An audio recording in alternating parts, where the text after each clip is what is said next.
The Art of War by Sun Tzu. Chapter 1. Laying Plans.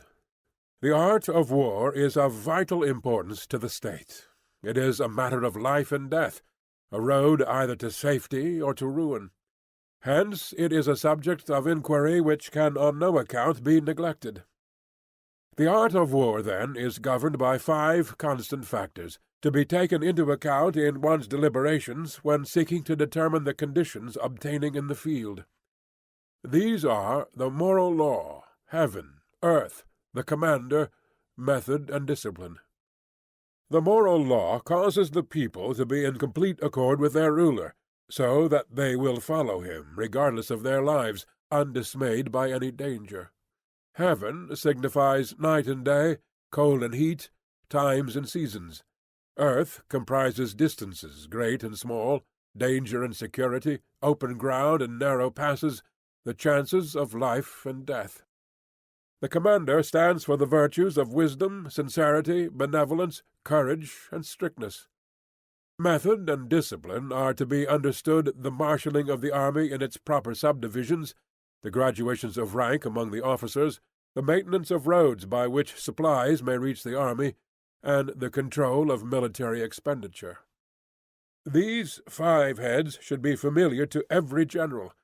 He who knows them will be victorious. He who knows them not will fail. Therefore, in your deliberations, when seeking to determine the military conditions, let them be made the basis of a comparison, in this wise. Which of the 2 sovereigns is imbued with the moral law? Which of the 2 generals has most ability? With whom lie the advantages derived from heaven and earth? On which side is discipline most rigorously enforced? Which army is stronger? On which side are officers and men more highly trained? In which army is there the greater constancy, both in reward and punishment? By means of these 7 considerations I can forecast victory or defeat. The general that hearkens to my counsel and acts upon it will conquer. Let such a one be retained in command. The general that hearkens not to my counsel, nor acts upon it, will suffer defeat. Let such a one be dismissed. While heeding the profit of my counsel, avail yourself also of any helpful circumstances over and beyond the ordinary rules. According as circumstances are favorable, one should modify one's plans. All warfare is based on deception. Hence, when able to attack, we must seem unable. When using our forces, we must seem inactive. When we are near, we must make the enemy believe we are far away. When far away, we must make him believe we are near. Hold out baits to entice the enemy, feign disorder, and crush him. If he is secure at all points, be prepared for him. If he is in superior strength, evade him. If your opponent is of choleric temper, seek to irritate him. Pretend to be weak, that he may grow arrogant. If he is taking his ease, give him no rest. If his forces are united, separate them. Attack him where he is unprepared. Appear where you are not expected. These military devices leading to victory must not be divulged beforehand. Now the general who wins a battle makes many calculations in his temple ere the battle is fought. The general who loses a battle makes but few calculations beforehand. Thus do many calculations lead to victory, and few calculations to defeat. How much more no calculation at all? It is by attention to this point that I can foresee who is likely to win or lose. Chapter 2. Waging War. In the operations of war, where there are in the field 1,000 swift chariots, as many heavy chariots, and 100,000 mail-clad soldiers, with provisions enough to carry them 1,000 li, the expenditure at home and at the front, including entertainment of guests, small items such as glue and paint, and sums spent on chariots and armor, will reach the total of 1,000 ounces of silver per day. Such is the cost of raising an army of 100,000 men. When you engage in actual fighting, if victory is long in coming, then men's weapons will grow dull, and their ardor will be damped. If you lay siege to a town, you will exhaust your strength. Again, If the campaign is protracted, the resources of the state will not be equal to the strain. Now, when your weapons are dulled, your ardor damped, your strength exhausted, and your treasure spent, other chieftains will spring up to take advantage of your extremity. Then no man, however wise, will be able to avert the consequences that must ensue. Thus, though we have heard of stupid haste in war, cleverness has never been seen associated with long delays. There is no instance of a country having benefited from prolonged warfare. It is only one who is thoroughly acquainted with the evils of war that can thoroughly understand the profitable way of carrying it on. The skilful soldier does not raise a second levy, neither are his supply wagons loaded more than twice. Bring war material with you from home, but forage on the enemy. Thus the army will have food enough for its needs. Poverty of the state exchequer causes an army to be maintained by contributions from a distance. Contributing to maintain an army at a distance causes the people to be impoverished. On the other hand, the proximity of an army causes prices to go up, and high prices cause the people's substance to be drained away. When their substance is drained away, the peasantry will be afflicted by heavy exactions. With this loss of substance and exhaustion of strength, the homes of the people will be stripped bare, and 3/10 of their income will be dissipated, while government expenses for broken chariots, worn-out horses, breastplates and helmets, bows and arrows, spears and shields, protective mantles, draft oxen, and heavy wagons will amount to 4/10 of its total revenue. Hence a wise general makes a point of foraging on the enemy. 1 cartload of the enemy's provisions is equivalent to 20 of one's own, and likewise a single picul of his provender is equivalent to 20 from one's own store. Now, in order to kill the enemy, our men must be roused to anger. That there may be advantage from defeating the enemy, they must have their rewards. Therefore, in chariot fighting, when 10 or more chariots have been taken, those should be rewarded who took the first. Our own flags should be substituted for those of the enemy, and the chariots mingled and used in conjunction with ours. The captured soldiers should be kindly treated and kept. This is called using the conquered foe to augment one's own strength. In war, then, let your great object be victory, not lengthy campaigns. Thus it may be known that the leader of armies is the arbiter of the people's fate, the man on whom it depends whether the nation shall be in peace or in peril. Chapter 3. Attack by Stratagem. In the practical art of war, the best thing of all is to take the enemy's country whole and intact. To shatter and destroy it is not so good. So, too, it is better to recapture an army entire than to destroy it, to capture a regiment, a detachment, or a company entire than to destroy them. Hence, to fight and conquer in all your battles is not supreme excellence. Supreme excellence consists in breaking the army's resistance without fighting. Thus, the highest form of generalship is to balk the enemy's plans. The next best is to prevent the junction of the enemy's forces. The next in order is to attack the enemy's army in the field, and the worst policy of all is to besiege walled cities. The rule is not to besiege walled cities, if it can possibly be avoided. The preparation of mantlets, movable shelters, and various implements of war will take up to 3 whole months, and the piling up of mounds over against the walls will take 3 months more. The general, unable to control his irritation, will launch his men to the assault like swarming ants, with the result that 1/3 of his men are slain, while the town still remains untaken. Such are the disastrous effects of a siege. Therefore, the skilful leader subdues the enemy's troops without any fighting. He captures their cities without laying siege to them.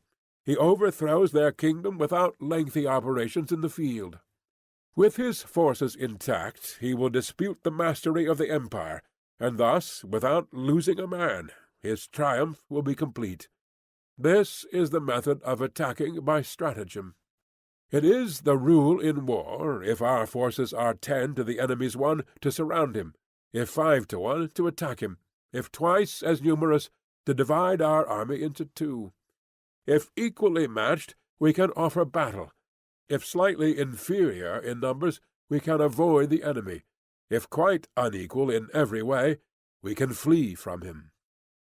Hence, though an obstinate fight may be made by a small force, in the end it must be captured by a larger force. Now, the general is the bulwark of the state. If the bulwark is complete at all points, the state will be strong; if the bulwark is defective, the state will be weak. There are 3 ways in which a ruler can bring misfortune upon his army. 1. By commanding the army to advance or to retreat, being ignorant of the fact that it cannot obey. This is called hobbling the army. 2.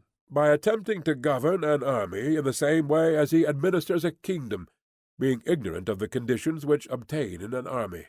This causes restlessness in the soldiers' minds. 3. By employing the officers of his army without discrimination, through ignorance of the military principle of adaptation to circumstances. This shakes the confidence of the soldiers. But when the army is restless and distrustful, trouble is sure to come from the other feudal princes. This is simply bringing anarchy into the army and flinging victory away. Thus we may know that there are 5 essentials for victory. He will win who knows when to fight and when not to fight. He will win who knows how to handle both superior and inferior forces. He will win whose army is animated by the same spirit throughout all its ranks. He will win who, prepared himself, waits to take the enemy unprepared. He will win who has military capacity, and is not interfered with by the sovereign. Hence the saying, "If you know the enemy, and know yourself, you need not fear the result of 100 battles. If you know yourself but not the enemy, for every victory gained you will also suffer a defeat. If you know neither the enemy nor yourself, you will succumb in every battle." Chapter 4. Tactical Dispositions. The good fighters of old first put themselves beyond the possibility of defeat, and then waited for an opportunity of defeating the enemy. To secure ourselves against defeat lies in our own hands, but the opportunity of defeating the enemy is provided by the enemy himself. Thus the good fighter is able to secure himself against defeat, but cannot make certain of defeating the enemy. Hence the saying, "One may know how to conquer without being able to do it." Security against defeat implies defensive tactics. Ability to defeat the enemy means taking the offensive. Standing on the defensive indicates insufficient strength; attacking, a superabundance of strength. The general who is skilled in defence hides in the most secret recesses of the earth. He who is skilled in attack flashes forth from the topmost heights of heaven. Thus, on the one hand, we have ability to protect ourselves; on the other, a victory that is complete. To see victory only when it is within the ken of the common herd is not the acme of excellence. Neither is it the acme of excellence if you fight and conquer, and the whole empire says, "Well done." To lift an autumn hair is no sign of great strength. To see the sun and moon is no sign of sharp sight. To hear the noise of thunder is no sign of a quick ear. What the ancients called a clever fighter is one who not only wins, but excels in winning with ease. Hence his victories bring him neither reputation for wisdom nor credit for courage. He wins his battles by making no mistakes. Making no mistakes is what establishes the certainty of victory, for it means conquering an enemy that is already defeated. Hence the skilful fighter puts himself into a position which makes defeat impossible, and does not miss the moment for defeating the enemy. Thus it is that in war the victorious strategist only seeks battle after the victory has been won, whereas he who is destined to defeat first fights and afterwards looks for victory. The consummate leader cultivates the moral law, and strictly adheres to method and discipline. Thus it is in his power to control success. In respect of military method, we have, firstly, measurement, secondly, estimation of quantity, thirdly, calculation, fourthly, balancing of chances, fifthly, victory. Measurement owes its existence to earth, estimation of quantity to measurement, calculation to estimation of quantity, balancing of chances to calculation, and victory to balancing of chances.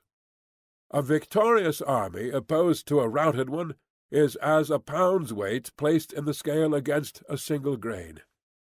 The onrush of a conquering force is like the bursting of pent-up waters into a chasm of 1,000 fathoms deep. Chapter 5. Energy. The control of a large force is the same principle as the control of a few men. It is merely a question of dividing up their numbers. Fighting with a large army under your command is nowise different from fighting with a small one. It is merely a question of instituting signs and signals. To ensure that your whole host may withstand the brunt of the enemy's attack and remain unshaken, this is effected by manoeuvres, direct and indirect. That the impact of your army may be like a grindstone dashed against an egg, this is effected by the science of weak points and strong. In all fighting, the direct method may be used for joining battle, but indirect methods will be needed in order to secure victory. Indirect tactics, efficiently applied, are inexhaustible as heaven and earth, unending as the flow of rivers and streams. Like the sun and moon, they end, but to begin anew. Like the 4 seasons, they pass away to return once more. There are not more than 5 musical notes, yet the combinations of these 5 give rise to more melodies than can ever be heard. There are not more than 5 primary colors, blue, yellow, red, white, and black, yet in combination they produce more hues than can ever be seen. There are not more than 5 cardinal tastes, sour, acrid, salt, sweet, bitter, yet combinations of them yield more flavors than can ever be tasted. In battle there are not more than 2 methods of attack, the direct and the indirect, yet these 2 in combination give rise to an endless series of manoeuvres. The direct and the indirect lead on to each other in turn. It is like moving in a circle. You never come to an end. Who can exhaust the possibilities of their combination? The onset of troops is like the rush of a torrent, which will even roll stones along in its course. The quality of decision is like the well-timed swoop of a falcon, which enables it to strike and destroy its victim. Therefore, the good fighter will be terrible in his onset, and prompt in his decision. Energy may be likened to the bending of a crossbow, decision to the releasing of a trigger. Amid the turmoil and tumult of battle, there may be seeming disorder, and yet no real disorder at all. Amid confusion and chaos, your array may be without head or tail, yet it will be proof against defeat. Simulated disorder postulates perfect discipline. Simulated fear postulates courage. Simulated weakness postulates strength. Hiding order beneath the cloak of disorder is simply a question of subdivision. Concealing courage under a show of timidity presupposes a fund of latent energy. Masking strength with weakness is to be effected by tactical dispositions. Thus, one who is skilful at keeping the enemy on the move maintains deceitful appearances, according to which the enemy will act. He sacrifices something, that the enemy may snatch at it. By holding out baits, he keeps him on the march. Then, with a body of picked men, he lies in wait for him. The clever combatant looks to the effect of combined energy, and does not require too much from individuals. Hence his ability to pick out the right men, and utilize combined energy. When he utilizes combined energy, his fighting men become, as it were, like unto rolling logs or stones. For it is the nature of a log or stone to remain motionless on level ground, and to move on when on a slope. If four-cornered, to come to a standstill, but if round-shaped, to go rolling down. Thus, the energy developed by good fighting men is as the momentum of a round stone rolled down a mountain thousands of feet in height. So much on the subject of energy. Chapter 6. Weak Points and Strong. Whoever is first in the field and awaits the coming of the enemy will be fresh for the fight. Whoever is second in the field and has to hasten to battle will arrive exhausted. Therefore the clever combatant imposes his will on the enemy, but does not allow the enemy's will to be imposed on him. By holding out advantages to him, he can cause the enemy to approach of his own accord, or, by inflicting damage, he can make it impossible for the enemy to draw near. If the enemy is taking his ease, he can harass him. If well supplied with food, he can starve him out. If quietly encamped, he can force him to move. Appear at points which the enemy must hasten to defend. March swiftly to places where you are not expected. An army may march great distances without distress if it marches through country where the enemy is not. You can be sure of succeeding in your attacks if you only attack places which are undefended. You can assure the safety of your defence if you only hold positions that cannot be attacked. Hence, that general is skilful in attack whose opponent does not know what to defend, and he is skilful in defence whose opponent does not know what to attack. O divine art of subtlety and secrecy! Through you we learn to be invisible, through you inaudible, and hence we can hold the enemy's fate in our hands. You may advance and be absolutely irresistible if you make for the enemy's weak points. You may retire and be safe from pursuit if your movements are more rapid than those of the enemy. If we wish to fight, the enemy can be forced to an engagement even though he be sheltered behind a high rampart and a deep ditch. All we need do is attack some other place that he will be obliged to relieve. If we do not wish to fight, we can prevent the enemy from engaging us even though the lines of our encampment may be merely traced out on the ground. All we need do is to throw something odd and unaccountable in his way. By discovering the enemy's dispositions and remaining invisible ourselves, we can keep our forces concentrated, while the enemy's must be divided. We can form a single united body, while the enemy must split up into fractions. Hence there will be a whole pitted against separate parts of a whole, which means that we shall be many to the enemy's few. If we are able thus to attack an inferior force with a superior one, our opponents will be in dire straits. The spot where we intend to fight must not be made known, for then the enemy will have to prepare against a possible attack at several different points, and his forces being thus distributed in many directions, the numbers we shall have to face at any given point will be proportionately few.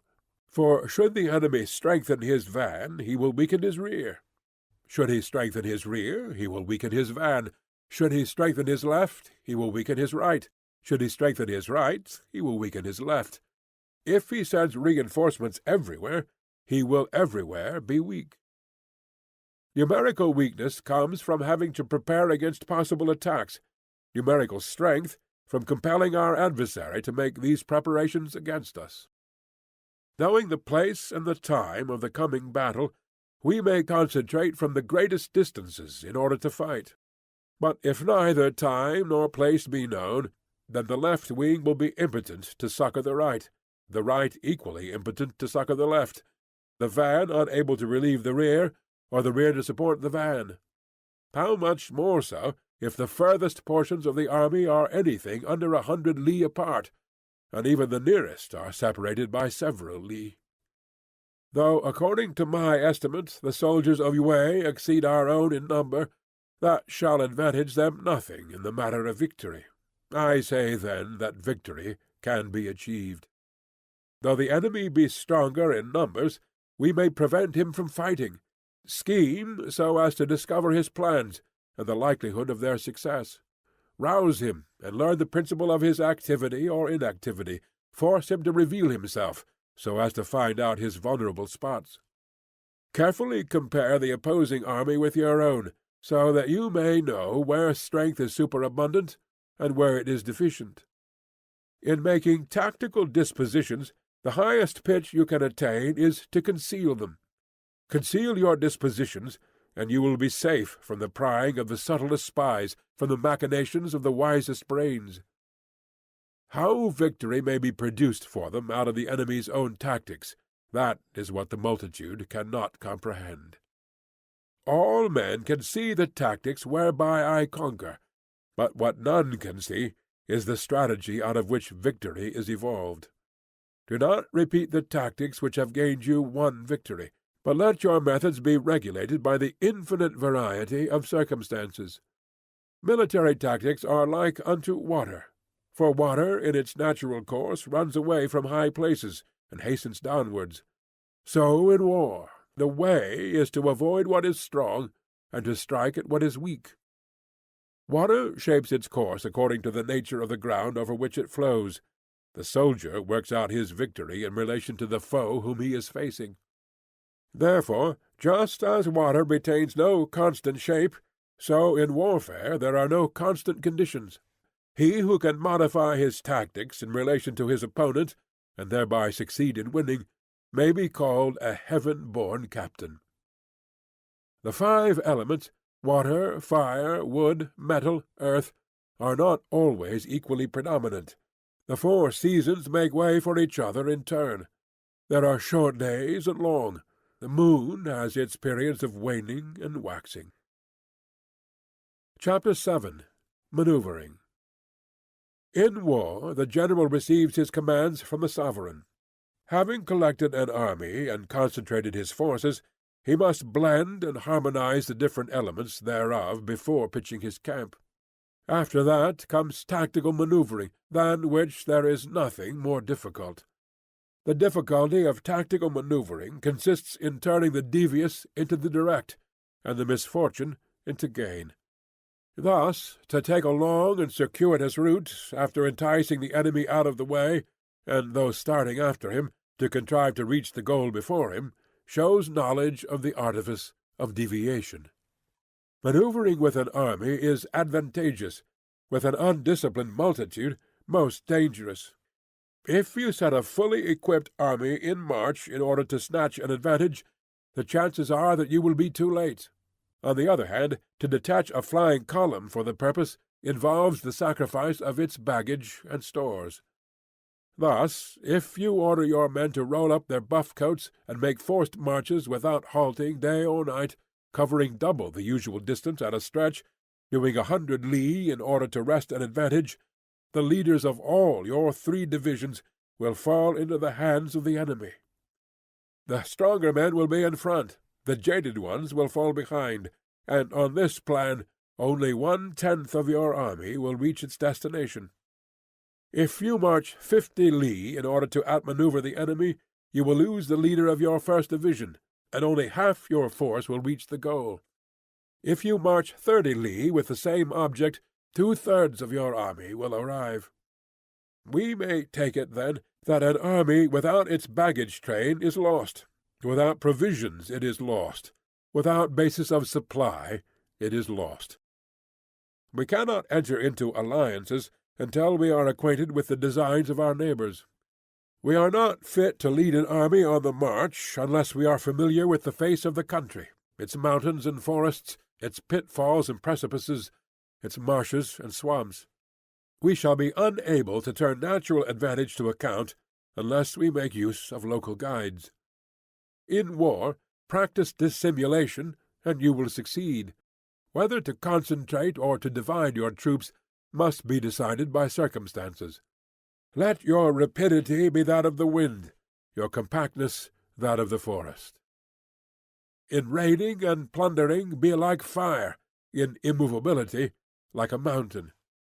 Let your plans be dark and impenetrable as night, and when you move, fall like a thunderbolt. When you plunder a countryside, let the spoil be divided amongst your men. When you capture new territory, cut it up into allotments for the benefit of the soldiery. Ponder and deliberate before you make a move. He will conquer who has learnt the artifice of deviation. Such is the art of manoeuvring. The Book of Army Management says, "On the field of battle the spoken word does not carry far enough. Hence the institution of gongs and drums. Nor can ordinary objects be seen clearly enough. Hence the institution of banners and flags. Gongs and drums, banners and flags, are means whereby the ears and eyes of the host may be focused on one particular point. The host thus forming a single united body, it is impossible either for the brave to advance alone, or for the cowardly to retreat alone. This is the art of handling large masses of men. In night fighting, then, make much use of signal fires and drums, and in fighting by day of flags and banners, as a means of influencing the ears and eyes of your army. A whole army may be robbed of its spirit. A commander-in-chief may be robbed of his presence of mind. Now, a soldier's spirit is keenest in the morning. By noonday it has begun to flag, and in the evening his mind is bent only on returning to camp.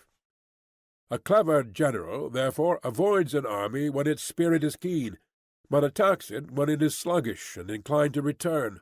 This is the art of studying moods. Disciplined and calm, to await the appearance of disorder and hubbub amongst the enemy, this is the art of retaining self-possession. To be near the goal while the enemy is still far from it, to wait at ease while the enemy is toiling and struggling, to be well fed while the enemy is famished, this is the art of husbanding one's strength. To refrain from intercepting an enemy whose banners are in perfect order, to refrain from attacking an army drawn up in calm and confident array, this is the art of studying circumstances. It is a military axiom not to advance uphill against the enemy, nor to oppose him when he comes downhill. Do not pursue an enemy who simulates flight. Do not attack soldiers whose temper is keen. Do not swallow bait offered by the enemy. Do not interfere with an army that is returning home. When you surround an army, leave an outlet free. Do not press a desperate foe too hard. Such is the art of warfare. Chapter 8. Variation in Tactics. In war, the general receives his commands from the sovereign, collects his army, and concentrates his forces. When in difficult country, do not encamp. In country where high roads intersect, join hands with your allies. Do not linger in dangerously isolated positions. In hemmed-in situations, you must resort to stratagem. In desperate position, you must fight. There are roads which must not be followed, armies which must not be attacked, towns which must not be besieged, positions which must not be contested, commands of the sovereign which must not be obeyed. The general who thoroughly understands the advantages that accompany variation of tactics knows how to handle his troops. The general who does not understand these may be well acquainted with the configuration of the country, yet he will not be able to turn his knowledge to practical account. So, the student of war who is unversed in the art of war, of varying his plans, even though he be acquainted with the 5 advantages, will fail to make the best use of his men. Hence, in the wise leader's plans, considerations of advantage and of disadvantage will be blended together. If our expectation of advantage be tempered in this way, we may succeed in accomplishing the essential part of our schemes. If, on the other hand, in the midst of difficulties we are always ready to seize an advantage, we may extricate ourselves from misfortune. Reduce the hostile chiefs by inflicting damage on them, and make trouble for them, and keep them constantly engaged. Hold out specious allurements, and make them rush to any given point. The art of war teaches us to rely not on the likelihood of the enemy's not coming, but on our own readiness to receive him, not on the chance of his not attacking, but rather on the fact that we have made our position unassailable. There are 5 dangerous faults which may affect a general: recklessness, which leads to destruction; cowardice, which leads to capture; a hasty temper, which can be provoked by insults; a delicacy of honor, which is sensitive to shame; over-solicitude for his men, which exposes him to worry and trouble. These are the 5 besetting sins of a general, ruinous to the conduct of war. When an army is overthrown and its leader slain, the cause will surely be found among these 5 dangerous faults. Let them be a subject of meditation. Chapter 9. The Army on the March. We come now to the question of encamping the army, and observing signs of the enemy. Pass quickly over mountains, and keep in the neighborhood of valleys. Camp in high places, facing the sun. Do not climb heights in order to fight. So much for mountain warfare. After crossing a river, you should get far away from it. When an invading force crosses a river in its onward march, do not advance to meet it in midstream. It will be best to let half the army get across, and then deliver your attack. If you are anxious to fight, you should not go to meet the invader near a river which he has to cross. Moor your craft higher up than the enemy, and facing the sun. Do not move upstream to meet the enemy. So much for river warfare. In crossing salt marshes, your sole concern should be to get over them quickly, without any delay. If forced to fight in a salt marsh, you should have water and grass near you, and get your back to a clump of trees. So much for operations in salt marshes. In dry, level country, take up an easily accessible position with rising ground to your right and on your rear, so that the danger may be in front, and safety lie behind. So much for campaigning in flat country. These are the 4 useful branches of military knowledge which enabled the Yellow Emperor to vanquish 4 several sovereigns. All armies prefer high ground to low, and sunny places to dark. If you are careful of your men and camp on hard ground, the army will be free from disease of every kind, and this will spell victory. When you come to a hill or a bank, occupy the sunny side, with the slope on your right rear. Thus you will at once act for the benefit of your soldiers, and utilize the natural advantages of the ground. When, in consequence of heavy rains up country, a river which you wish to ford is swollen and flecked with foam, you must wait until it subsides. Country in which there are precipitous cliffs with torrents running between, deep natural hollows, confined places, tangled thickets, quagmires, and crevices, should be left with all possible speed, and not approached. While we keep away from such places, we should get the enemy to approach them. While we face them, we should let the enemy have them on his rear. If in the neighborhood of your camp there should be any hilly country, ponds surrounded by aquatic grass, hollow basins filled with reeds, or woods with thick undergrowth, they must be carefully routed out and searched, for these are places where men in ambush or insidious spies are likely to be lurking. When the enemy is close at hand and remains quiet, he is relying on the natural strength of his position. When he keeps aloof and tries to provoke a battle, he is anxious for the other side to advance. If his place of encampment is easy of access, he is tendering a bait. Movement amongst the trees of a forest shows that the enemy is advancing. The appearance of a number of screens in the midst of thick grass means that the enemy wants to make us suspicious. The rising of birds in their flight is the sign of an ambuscade. Startled beasts indicate that a sudden attack is coming. When there is dust rising in a high column, it is the sign of chariots advancing. When the dust is low, but spread over a wide area, it betokens the approach of infantry. When it branches out in different directions, it shows that parties have been sent to collect firewood. A few clouds of dust moving to and fro signify that the army is encamping. Humble words and increased preparations are signs that the enemy is about to advance. Violent language and driving forward, as if to attack, are signs that he will retreat. When the light chariots come out first and take up a position on the wings, it is a sign that the enemy is forming for battle. Peace proposals unaccompanied by a sworn covenant indicate a plot. When there is much running about and the soldiers fall into rank, it means that the critical moment has come. When some are seen advancing and some retreating, it is a lure. When the soldiers stand leaning on their spears, they are faint from want of food. If those who are sent to draw water begin by drinking themselves, the army is suffering from thirst. If the enemy sees an advantage to be gained and makes no effort to secure it, the soldiers are exhausted. If birds gather on any spot, it is unoccupied. Clamour by night betokens nervousness. If there is disturbance in the camp, the general's authority is weak. If the banners and flags are shifted about, sedition is afoot. If the officers are angry, it means that the men are weary. When an army feeds its horses with grain and kills its cattle for food, and when the men do not hang their cooking pots over the campfires, showing that they will not return to their tents, you may know that they are determined to fight to the death. The sight of men whispering together in small knots, or speaking in subdued tones, points to disaffection amongst the rank and file.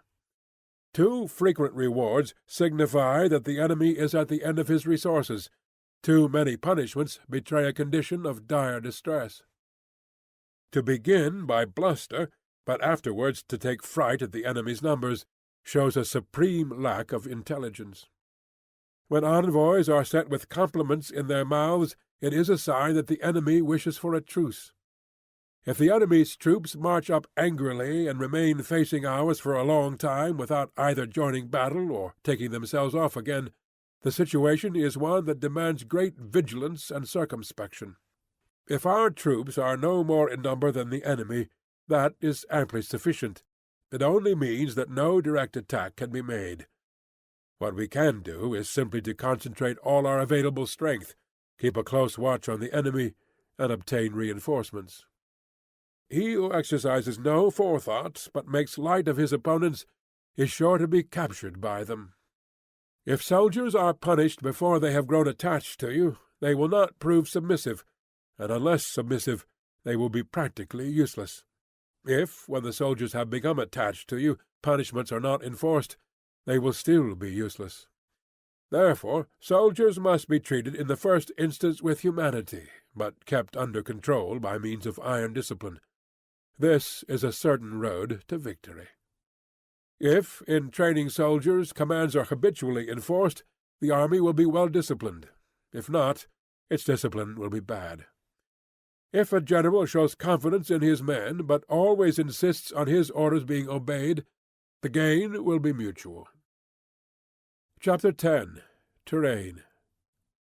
We may distinguish 6 kinds of terrain, to wit, accessible ground, entangling ground, temporizing ground, narrow passes, precipitous heights, positions at a great distance from the enemy. Ground which can be freely traversed by both sides is called accessible.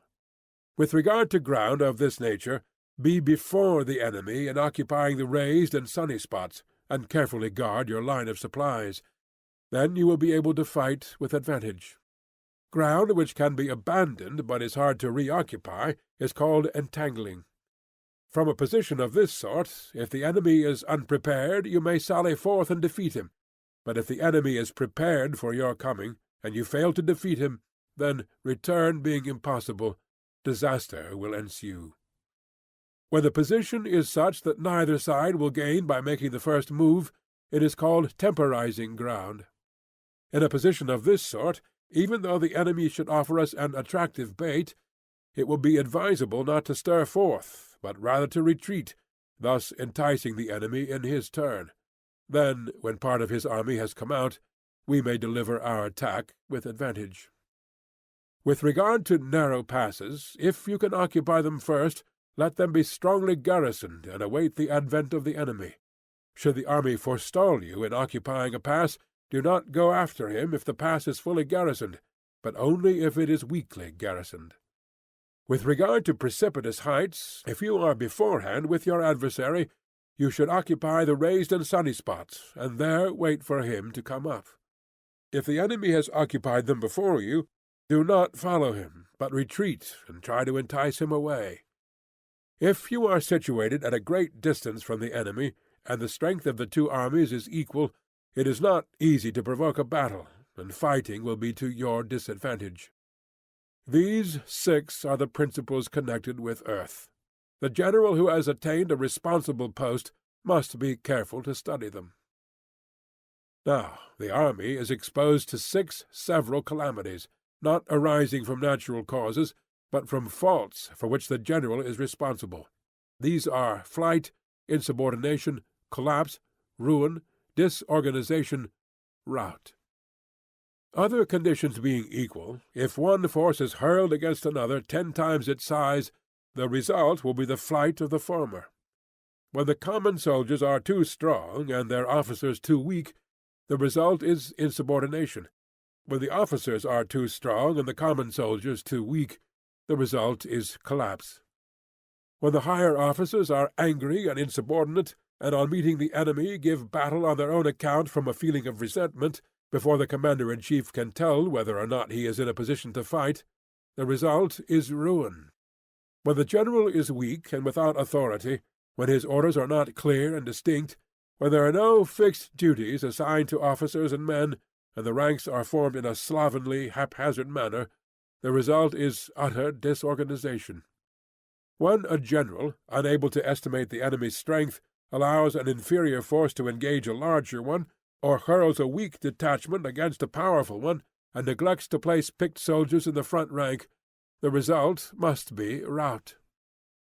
These are 6 ways of courting defeat, which must be carefully noted by the general who has attained a responsible post. The natural formation of the country is the soldier's best ally, but a power of estimating the adversary, of controlling the forces of victory, and of shrewdly calculating difficulties, dangers, and distances, constitutes the test of a great general. He who knows these things, and in fighting puts his knowledge into practice, will win his battles. He who knows them not, nor practices them, will surely be defeated. If fighting is sure to result in victory, then you must fight, even though the ruler forbid it. If fighting will not result in victory, then you must not fight, even at the ruler's bidding. The general who advances without coveting fame, and retreats without fearing disgrace, whose only thought is to protect his country and do good service for his sovereign, is the jewel of the kingdom. Regard your soldiers as your children, and they will follow you into the deepest valleys. Look upon them as your own beloved sons, and they will stand by you, even unto death. If, however, you are indulgent, but unable to make your authority felt, kind-hearted, but unable to enforce your commands, and incapable, moreover, of quelling disorder, then your soldiers must be likened to spoilt children. They are useless for any practical purpose. If we know that our own men are in a condition to attack, but are unaware that the enemy is not open to attack, we have gone only half-way towards victory. If we know that the enemy is open to attack, but are unaware that our own men are not in a condition to attack, we have gone only half-way towards victory. If we know that the enemy is open to attack, and also know that our men are in a condition to attack, but are unaware that the nature of the ground makes fighting impracticable, we have still gone only half-way towards victory. Hence the experienced soldier, once in motion, is never bewildered. Once he has broken camp, he is never at a loss. Hence the saying, "If you know the enemy and know yourself, the victory will not stand in doubt. If you know heaven and know earth, you may make your victory complete." Chapter 9. The 9 Situations. The art of war recognizes 9 varieties of ground: dispersive ground, facile ground, contentious ground, open ground, ground of intersecting highways, serious ground, difficult ground, hemmed-in ground, desperate ground. When a chieftain is fighting in his own territory, it is dispersive ground. When he has penetrated into hostile territory, but to no great distance, it is facile ground. Ground, the possession of which imports great advantage to either side, is contentious ground. Ground on which each side has liberty of movement is open ground. Ground which forms the key to 3 contiguous states, so that he who occupies it first has most of the empire at his command, is a ground of intersecting highways. When an army has penetrated into the heart of a hostile country, leaving a number of fortified cities in its rear, it is serious ground. Mountain forests, rugged steeps, marshes, and fens, all country that is hard to traverse, this is difficult ground. Ground which is reached through narrow gorges, and from which we can only retire by tortuous paths, so that a small number of the enemy would suffice to crush a large body of our men, this is hemmed-in ground. Ground on which we can only be saved from destruction by fighting without delay is desperate ground. On dispersive ground, therefore, fight not. On facile ground, halt not. On contentious ground, attack not. On open ground, do not try to block the enemy's way. On the ground of intersecting highways, join hands with your allies. On serious ground, gather in plunder. In difficult ground, keep steadily on the march. On hemmed-in ground, resort to stratagem. On desperate ground, fight. Those who were called skilful leaders of old knew how to drive a wedge between the enemy's front and rear, to prevent cooperation between his large and small divisions, to hinder the good troops from rescuing the bad, the officers from rallying their men. When the enemy's men were united, they managed to keep them in disorder. When it was to their advantage, they made a forward move. When otherwise, they stopped still. If asked how to cope with a great host of the enemy in orderly array and on the point of marching to the attack, I should say, begin by seizing something which your opponent holds dear. Then he will be amenable to your will. Rapidity is the essence of war. Take advantage of the enemy's unreadiness. Make your way by unexpected routes, and attack unguarded spots.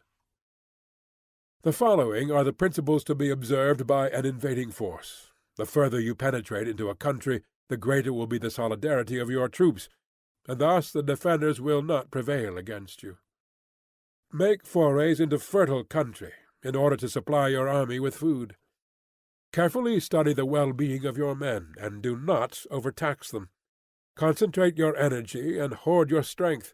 Keep your army continually on the move, and devise unfathomable plans.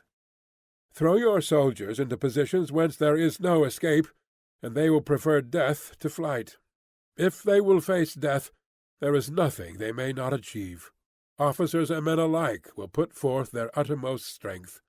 Soldiers, when in desperate straits, lose the sense of fear. If there is no place of refuge, they will stand firm. If they are in hostile country, they will show a stubborn front. If there is no help for it, they will fight hard. Thus, without waiting to be marshalled, the soldiers will be constantly on the qui-vive. Without waiting to be asked, they will do your will. Without restrictions, they will be faithful. Without giving orders, they can be trusted. Prohibit the taking of omens, and do away with superstitious doubts. Then, until death itself comes, no calamity need be feared. If our soldiers are not overburdened with money, it is not because they have a distaste for riches. If their lives are not unduly long, it is not because they are disinclined to longevity. On the day they are ordered out to battle, your soldiers may weep, those sitting up bedewing their garments, and those lying down letting the tears run down their cheeks. But let them once be brought to bay, and they will display the courage of a Chu or a Kuei. The skilful tactician may be likened to the Shui Jan. Now, the Shui Jan is a snake that is found in the Chung Mountains. Strike at its head, and you will be attacked by its tail. Strike at its tail, and you will be attacked by its head. Strike at its middle, and you will be attacked by head and tail both. Asked if an army can be made to imitate the Shui Jan, I should answer yes. For the men of Wu and the men of Yue are enemies. Yet if they are crossing a river in the same boat and are caught by a storm, they will come to each other's assistance, just as the left hand helps the right. Hence it is not enough to put one's trust in the tethering of horses and the burying of chariot wheels in the ground. The principle on which to manage an army is to set up one standard of courage which all must reach. How to make the best of both strong and weak, that is a question involving the proper use of ground. Thus, the skilful general conducts his army just as though he were leading a single man willy-nilly by the hand. It is the business of a general to be quiet and thus ensure secrecy, upright and just, and thus maintain order. He must be able to mystify his officers and men by false reports and appearances, and thus keep them in total ignorance. By altering his arrangements and changing his plans, he keeps the enemy without definite knowledge. By shifting his camp and taking circuitous routes, he prevents the enemy from anticipating his purpose. At the critical moment, the leader of an army acts like one who has climbed up a height and then kicks away the ladder behind him. He carries his men deep into hostile territory before he shows his hand. He burns his boats and breaks his cooking pots. Like a shepherd driving a flock of sheep, he drives his men this way and that, and nothing knows whither he is going. To muster his host and bring it into danger, this may be termed the business of the general. The different measures suited to the 9 varieties of ground, the expediency of aggressive or defensive tactics, and the fundamental laws of human nature, these are things that must most certainly be studied. When invading hostile territory, the general principle is that penetrating deeply brings cohesion. Penetrating but a short way means dispersion. When you leave your own country behind and take your army across the neighborhood territory, you find yourself on critical ground. When there are means of communication on all 4 sides, the ground is one of interesting highways. When you penetrate deeply into a country, it is serious ground. When you penetrate but a little way, it is facile ground. When you have the enemy's strongholds on your rear and narrow passes in front, it is hemmed-in ground. When there is no place of refuge at all, it is desperate ground. Therefore, on dispersive ground, I would inspire my men with unity of purpose. On facile ground, I would see that there is close connection between all parts of my army. On contentious ground, I would hurry up my rear. On open ground, I would keep a vigilant eye on my defences. On ground of interesting highways, I would consolidate my alliances. On serious ground, I would try to ensure a continuous stream of supplies. On difficult ground, I would keep pushing on along the road. On hemmed-in ground, I would block any way of retreat. On desperate ground, I would proclaim to my soldiers the hopelessness of saving their lives, for it is the soldier's disposition to offer an obstinate resistance when surrounded, to fight hard when he cannot help himself, and to obey promptly when he has fallen into danger. We cannot enter into alliance with neighboring princes until we are acquainted with their designs. We are not fit to lead an army on the march unless we are familiar with the face of the country, its mountains and forests, its pitfalls and precipices, its marshes and swamps. We shall be unable to turn natural advantages to account unless we make use of local guides. To be ignored of any one of the following 4 or 5 principles does not befit a warlike prince. When a warlike prince attacks a powerful state, his generalship shows itself in preventing the concentration of the enemy's forces. He overawes his opponents, and their allies are prevented from joining against him. Hence he does not strive to ally himself with all and sundry, nor does he foster the power of other states. He carries out his own secret designs, keeping his antagonists in awe. Thus he is able to capture their cities and overthrow their kingdoms. Bestow rewards without regard to rule, issue orders without regard to previous arrangements, and you will be able to handle a whole army as though you had to do with but a single man. Confront your soldiers with the deed itself. Never let them know your design. When the outlook is bright, bring it before their eyes, but tell them nothing when the situation is gloomy.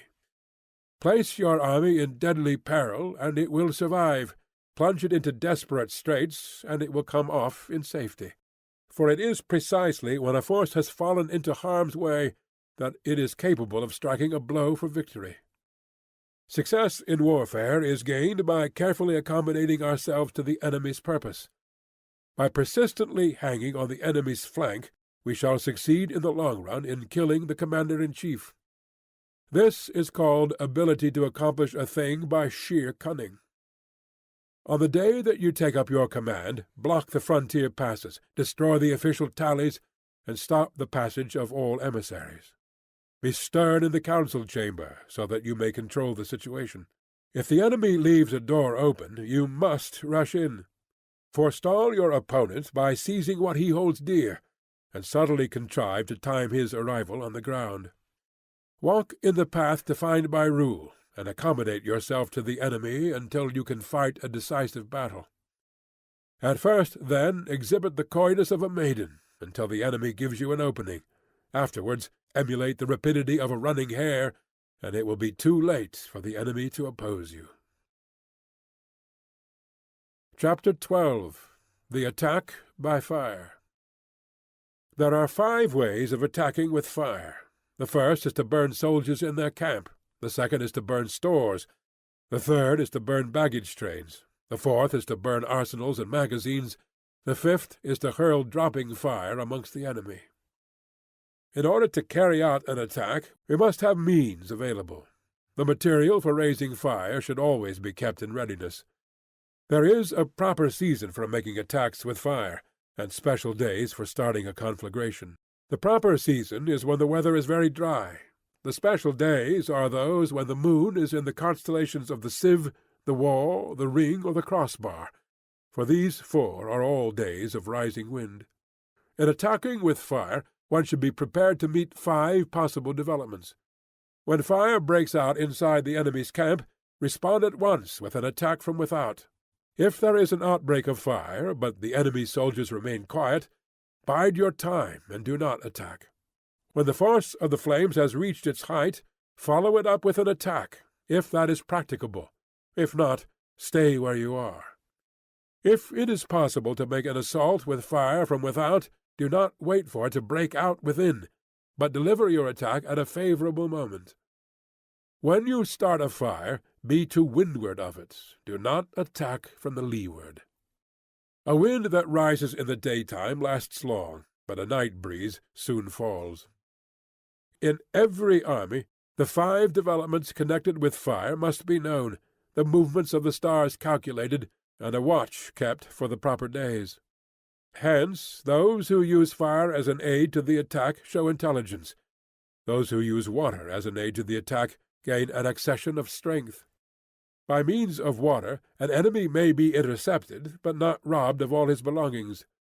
Unhappy is the fate of one who tries to win his battles and succeed in his attacks without cultivating the spirit of enterprise, for the result is waste of time and general stagnation.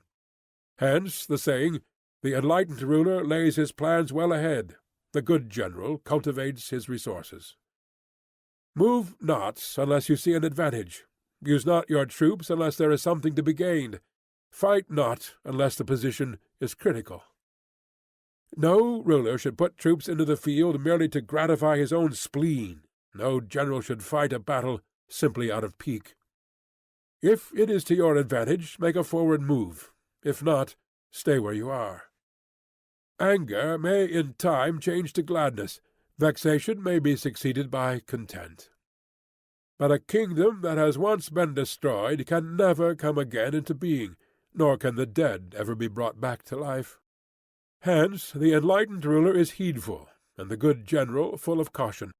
This is the way to keep a country at peace and an army intact. Chapter 13. The Use of Spies. Raising a host of 100,000 men and marching them great distances entails heavy loss on the people and a drain on the resources of the state. The daily expenditure will amount to 1,000 ounces of silver. There will be commotion at home and abroad, and men will drop down exhausted on the highways. As many as 700,000 families will be impeded in their labor. Hostile armies may face each other for years, striving for the victory which is decided in a single day. This being so, to remain in ignorance of the enemy's condition simply because one grudges the outlay of 100 ounces of silver in honors and emoluments is the height of inhumanity. One who acts thus is no leader of men, no present help to his sovereign, no master of victory. Thus, what enables the wise sovereign and the good general to strike and conquer and achieve things beyond the reach of ordinary men is foreknowledge. Now this foreknowledge cannot be elicited from spirits. It cannot be obtained inductively from experience, nor by any deductive calculation. Knowledge of the enemy's dispositions can only be obtained from other men. Hence the use of spies, of whom there are 5 classes: local spies, inward spies, converted spies, doomed spies, surviving spies. When these 5 kinds of spy are all at work, none can discover the secret system. This is called divine manipulation of the threads. It is the sovereign's most precious faculty. Having local spies means employing the services of the inhabitants of a district. Having inward spies, making use of officials of the enemy. Having converted spies, getting hold of the enemy's spies and using them for your own purposes. Having doomed spies, doing certain things openly for purposes of deception, and allowing our spies to know of them and report them to the enemy. Surviving spies, finally, are those who bring back news from the enemy's camp. Hence it is that with none in the whole army are more intimate relations to be maintained than with spies. None should be more liberally rewarded. In no other business should greater secrecy be preserved. Spies cannot be usefully employed without a certain intuitive sagacity. They cannot be properly managed without benevolence and straightforwardness. Without subtle ingenuity of mind, one cannot make certain of the truth of their reports. Be subtle. Use your spies for every kind of business. If a secret piece of news is divulged by a spy before the time is ripe, he must be put to death, together with the man to whom the secret was told. Whether the object be to crush an army, to storm a city, or to assassinate an individual, it is always necessary to begin by finding out the names of the attendants, the aides-de-camp, and doorkeepers and sentries of the general in command. Our spies must be commissioned to ascertain these. The enemy's spies who have come to spy on us must be sought out, tempted with bribes, led away, and comfortably housed. Thus they will become converted spies and available for our service. It is through the information brought by the converted spy that we are able to acquire and employ local and inward spies. It is owing to his information, again, that we can cause the doomed spy to carry false tidings to the enemy. Lastly, it is by his information that the surviving spy can be used on appointed occasions. The end and aim of spying in all its 5 varieties is knowledge of the enemy, and this knowledge can only be derived, in the first instance, from the converted spy. Hence it is essential that the converted spy be treated with the utmost liberality. Of old, the rise of the Yin dynasty was due to I Chi, who had served under Xia. Likewise, the rise of the Chou dynasty was due to Lu Ya, who had served under the Yin. Hence it is only the enlightened ruler and the wise general who will use the highest intelligence of the army for purposes of spying, and thereby they achieve great results. Spies are a most important element in war, because on them depends an army's ability to move. End of the Art of War, by Sun Tzu.